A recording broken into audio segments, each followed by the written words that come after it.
জানিয়ে দেব সর্বশেষ আপডেট বাংলা সংবাদ ও শুরুতেই শিরোনাম। চট্টগ্রাম ২ আসনে বিএনপি প্রার্থী সারোয়ার আলমগীরের মনোনয়ন বাতিল করেছে নির্বাচন কমিশন। ঋণ খেলাপির দায়ে তার মনোনয়নপত্র বাতিল ঘোষণা করা হয়। রবিবার ত্রয়োদশ জাতীয় সংসদ নির্বাচনে রিটার্নিং কর্মকর্তাদের মনোনয়নপত্র গ্রহণ ও বাতিলের সিদ্ধান্তের বিরুদ্ধে দায়ের করা আপিল শুনানি শেষ তার মনোনয়নপত্র বাতিল করা হয়। জানা গেছে, চট্টগ্রাম ২ আসনে জামায়াতে ইসলামী প্রার্থী মোহাম্মদ নুরুল আমিন বিএনপি প্রার্থীর মনোনয়নপত্রের বৈধতার বিরুদ্ধে নির্বাচন কমিশনে আপিল করেছিলেন।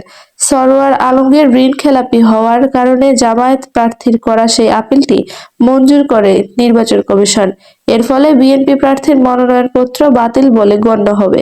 প্রধান নির্বাচন কমিশনার এএসএম নাসির উদ্দিনের সভাপতিত্বে পূর্ণাঙ্গ কমিশন এই আপিল শুনানি গ্রহণ করে।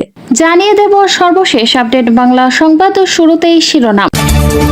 জাতীয় নাগরিক পার্টি জরুরি সংবাদ সম্মেলন ডেকেছে। রোববার সন্ধ্যা ৭টায় রাজধানীর বাংলা মোটর কার্যালয়ে এই সংবাদ সম্মেলন অনুষ্ঠিত হবে। এনসিপির নির্বাচনী মিডিয়া উপকমিটির সদস্য মাহবুব আলম এক বার্তায় এ তথ্য জানিয়েছেন। বার্তায় জানানো হয়, নির্বাচন পরিচালনা কমিটির পক্ষ থেকে আয়োজিত এই জরুরি সংবাদ সম্মেলনে উপস্থিত থাকবেন এনসিপির নির্বাচন পরিচালনা কমিটির চেয়ারম্যান আসিফ মাহমুদ সজীব ভুঁইয়া। এর আগে শনিবার এক সংবাদ সম্মেলনে আসিফ মাহমুদ সজীব ভুঁইয়া বলেন, এফিডেভিটের মাধ্যমে আপিল শুনানিতে যদি ঋণ খেলাপি ও দ্বৈত নাগরিকদের নির্বাচনের সুযোগ দেওয়া হয় তবে এনসিপি রাজপথে নামতে বাধ্য হবে।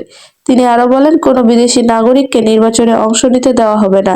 নির্বাচন কমিশন যদি এখতিয়ার বহির্ভূতভাবে কাউকে সুযোগ দেয় তাহলে এনসিপি আদালত ও রাজপথ উভয় ক্ষেত্রে লড়াই করবে বলে হুঁশিয়ারি দেন তিনি।